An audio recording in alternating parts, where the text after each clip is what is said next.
Yo les hago una pregunta, ¿será que hasta aquí llegó la excesiva generosidad del gobierno cuando hay críticas a la paz total con estos grupos criminales? Pues es la primera vez que yo veo o leo en este caso un mensaje como tan contundente del presidente. Guerra es guerra, que es una postura que buena parte de los colombianos estaba pidiendo ante tantos incumplimientos y poca voluntad de paz de los grupos armados. Sí. Y a este operativo además le metieron inteligencia, estrategia, equipamiento. Pero es que así es como se consigue la paz. ¿No se acuerda, Mauro, que para poder sentar a las FARC fueron los 8 años de Uribe que fueron dándoles duro y luego los bombardeos de Juan Manuel Santos, es que decía, donde cayó el Mono, donde cayó Raúl Reyes allá en Ecuador, donde cayeron todos esos comandantes terroristas? Solo hasta cuando eso pasó, más la marcha, se sentaron. Es que lo decía el expresidente Santos, esto es zanahoria y garrote, no se puede solamente zanahoria. Así es, efectivamente tiene que haber elementos disuasivos y elementos persuasivos en una negociación. Ustedes estarán a estas alturas preguntándose, bueno, si estamos hablando de un contexto de la paz total, de ceses al fuego bilaterales con un grupo, con el otro, y no estoy exagerando, pueden ser las disidencias de Iván Mordisco multiplicadas por 2, es decir, la disidencia de Iván Mordisco y la disidencia que se le abrió dentro del Estado Mayor Central, también la Nueva Marquetalia y también el ELN por 2, porque uno es la cúpula del ELN y otra cosa es el ELN en el suroccidente del país. Multipliquen ustedes, ceses al fuego por aquí, por allá, ¿por qué en la mayoría de ellos hay un repliegue de la fuerza pública, un dejar hacer, un permitir que se consoliden los grupos al margen de la ley y que amplíen su influencia y que extorsionen y que manden a dormir a la población civil a las 6 de la tarde y que no dejen transitar a ciertas horas, etcétera, etcétera? ¿Por qué aquí sí hay una reacción de la fuerza pública? Hipótesis habrá, porque en realidad los únicos que saben en el fondo son los estrategas y las directrices que da el presidente.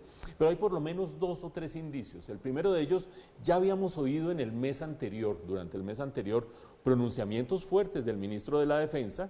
Ustedes lo vieron en estas imágenes allí detrás, con cara de estar concentrado en lo que estaba pasando allí. Ya había dicho, los ceses al fuego han servido solamente para consolidar el poder de los grupos al margen de la ley. Hace 6 meses era imposible oírle al ministro de la Defensa eso. Pero también el comandante del Ejército hace apenas 2 semanas en un reportaje en un diario dominical había dicho exactamente lo mismo, con otras palabras, pero diciendo que los ceses al fuego estaban sirviendo para consolidar el poder de estos grupos. De allí, hablar del Plateado y al Cañón del Micay no es tan claro por qué allí. ¿Se acuerdan ustedes en octubre del año pasado? ¿Se acuerdan cuando se avecinaban las elecciones regionales y cuando se dijo que en el Plateado no iba a poder haber elecciones porque no podían llevar los tarjetones porque la guerrilla no los dejaba llegar? Y cuando salió Iván Mordisco y sus secuaces a decir, tranquilos, nosotros vamos a estar allí para inaugurar las elecciones el día domingo a las 8 de la mañana, y ahí sí el país dijo, bueno, ¿qué es lo que está pasando si las FARC son quienes abren la jornada electoral?